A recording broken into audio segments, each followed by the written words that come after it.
Okay, I probably won't be as, Long. long as Brent. That'd be like Brent trying to talk about a criminal justice issue, more than me, right? You know, we each have our strengths up here, and he obviously has, years upon years in the system. The only thing I'd say additionally to that is, just based upon some of the things I've seen out there, is that one, would none of the monies leave the overall education system. It's just giving people more control where the money start.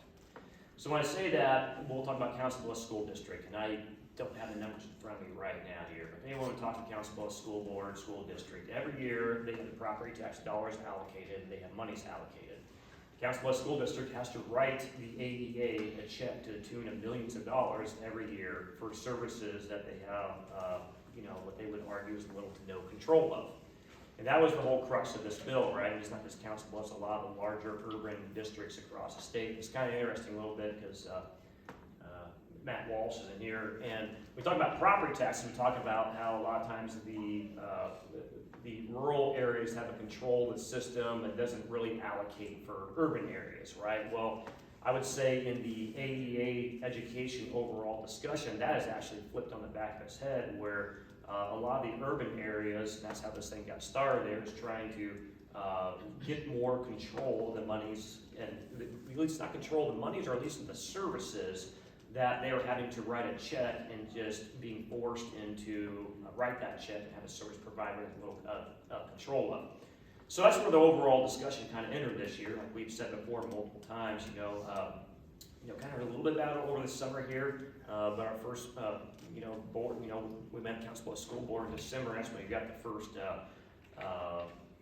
opening that this was going to be a serious conversation, and depends on where you go across the state. I would say anecdotally, a lot of the urban school districts were more for AEA reform.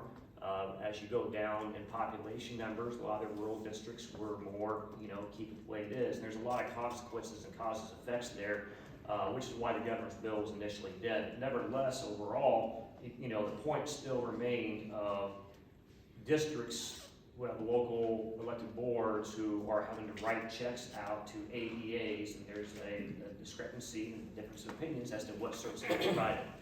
I'm not going to go back and forth between, who's right or who's wrong. I've said all along that, the preferences the AEAs provide a critical service to the state, but the AEAs are also, needing some type of reform. I think that's what we got done in the end. You can take a look at that bill, and everyone can find something they like in that bill, and they can say, hey, this is a great bill. And everyone can also find something wrong in the bill and say, hey, this is a horrible bill. But overall, I would just say this, the day before we ended up passing the bill, I ended up speaking to Council Bluffs School District, and I said, what's your take on the compromise? And they said they like it. They said at least it's something, but they wish it would have gone further. So it's all in the eye of the beholder, right, in the end. Some people would say it's the worst bill ever out there, but I'll tell you there are people here in this district that wish they got something closer to the governor's bill than what we did. But then you have some people disappointed on both sides there. Right, tells us we got somewhat closer to the middle there. I think and ultimately, larger districts, we got a little bit more local control back in property tax dollars. If they're raising that check, they have to send to the AEA a little bit more input. And, there is a task force involved in, the 53 bills I think they have across the state. Not to discount, obviously, the teacher salaries, which was a huge step. I think we'll be 5th in the nation now in teacher salaries. So a lot of good. That's going to say process there, and some things people can be questionable on, but I don't think in the end the same thing is going to absolutely undermine the system, and quite frankly, will probably improve performance in some certain districts in particular. So.